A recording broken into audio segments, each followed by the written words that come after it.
Have you noticed someone who's all smiles in public but seems different closed doors? Awareness is not about jumping to conclusions. It's about observing behaviors and asking yourself important questions. Is this person consistent in their words and actions? Do they show empathy towards others, or is it all about them? Hi everybody, I hope you're all doing well. Welcome back to the channel on all things mindset, self-growth, and everything in between. Today I'm diving deep into a topic that hits home for many of us: how to see people for who they truly are. Sometimes we cut up in first impressions, charming smiles, and polished facades. But today I'll talk about how to cut through that noise and recognize and discern those who are and aren't authentic around us. Let's start with awareness. The first step for seeing someone for who they are is simply being aware of your surroundings and the dynamics of your relationships. Pay attention to those inconsistencies in behavior. For instance, have you noticed someone who's all smiles in public but seems different closed doors? It's vital to recognize these patterns early on. Awareness is not about jumping to conclusions. It's about observing behaviors and asking yourself important questions, like, is this person consistent in their words and actions? Do they show empathy towards others, or is it all about them? Turn into your gut feeling. Often our intuition can pick up on things that our logical mind might overlook. Next up, let's talk about discernment. This is about making sense of those observations. Once you're aware of the inconsistencies, it's key to discern what's truly going on. This means asking yourself deeper questions. Why do they act this way? What's their intention behind their words and actions? Are they revealing their true self? Or are they wearing a mask to fit a certain narrative? Sometimes it can be revealing to reflect how they treat others, not just you. It speaks volumes, really. Someone can't talk kindly about their friends or is quick to criticize others, that's a huge red flag. Remember, how someone treats those who can't do nothing for them is a reflection of who they truly are. Let's see how this plays out in our lives. For instance, in the workplace. Let's say you have a colleague named Sarah. On the surface, Sarah appears to be an ideal employee and a great friend.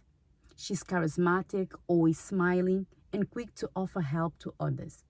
During team meetings, she often volunteers to take on extra projects, presents her ideas confidently, and seems genuinely interested in the success of her colleagues. However, over time, you start to notice inconsistency in her behavior. While Sarah presents herself as a supportive and team-oriented, she often undermines her co-workers' contributions.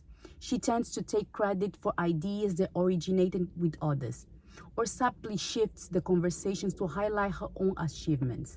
When someone else succeeds, rather than celebrating with them, she often makes backhanded comments that downplay their achievements. Later, during a one-on-one lunch, you hear Sarah expressing her frustrations with a coworker who recently received a promotion. She openly criticizes this coworker, saying that they didn't deserve it and that it was purely based on favoritism from the management. In private conversations, she reveals an insecurity about her own position and how much she craves recognition from her peers and superiors. As more colleagues share their experiences with Sarah, it becomes apparent that she often manipulates situations to position herself as the star of the team, creating a facade of strong leadership and collaboration while undermining others behind the scenes. Once you begin to see her behavior and patterns for what they truly are, it becomes apparent that Sarah's outward persona is a carefully crafted image to mask her deeper insecurities and need for validation.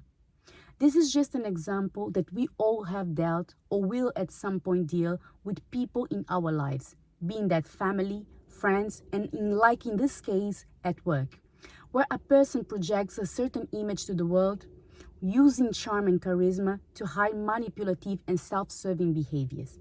Such individuals may have a pattern of seeking admiration and promoting their strengths while diminishing others, which can be a hallmark of narcissistic tendencies. What are the tips to deal with disingenuous people? Now, let's talk about some practical ways for dealing with this kind of relationships. Number 1, set boundaries. Setting clear boundaries is crucial. If someone is consistently disrespecting your feelings and acting in a way that doesn't align with your values, don't be afraid to step back. Your mental health and peace of mind comes first. Number 2, communicate openly if you're comfortable. Try having an open conversation. Share your observations and feelings. If the person is not toxic, this can sometimes prompt self-reflection and lead to a healthier connection, or it could establish that they're not worth the investment. Number 3, surround yourself with positivity. Lastly, keep your circle filled with authenticity. Seek those relationships that uplift you and inspire you. When you focus on positive, genuine connections, it becomes easier to spot the fakes. Avoiding toxic relationships. Let's talk about avoiding these relationships altogether. It's one thing to recognize them, but how to steer clear from them? Number 1, trust your instincts. Always trust your gut feeling. If something feels off, it probably is. Number 2, don't rush connections. Take your time with new friendships and relationships. Rushing can cloud your judgment. Number 3, learn from the past. Reflect on past relationships. What red flags did you ignore? Use those lessons to guide your future interactions. Remember, not everyone deserves a place in your life. It's okay to prioritize your emotional well-being. Finally, let's touch on rising above these challenges. The truth is, becoming aware and discerning about the people in our lives can be empowering. First, practice self-love. Strengthen your self-worth. The more you value yourself, the less likely you are to tolerate disingenuous people. 2, focus on growth. Engage with people who challenge you positively. Number 3, seek support. If a relationship becomes overwhelming, reach out to friends or professionals. Sometimes an outside perspective can be enlightening. Seeing people for who they really are takes practice. It's a crucial skill for building a life filled with authentic people. If you stayed until the end, thank you for watching. I hope these insights were helpful in navigating your relationships. If you've got any personal experiences or tips to share, please drop them in the comments below. Let's start a conversation. And don't forget to like this video, subscribe, and hit the notification bell so you won't miss when I upload a new video. Bye for now, and see you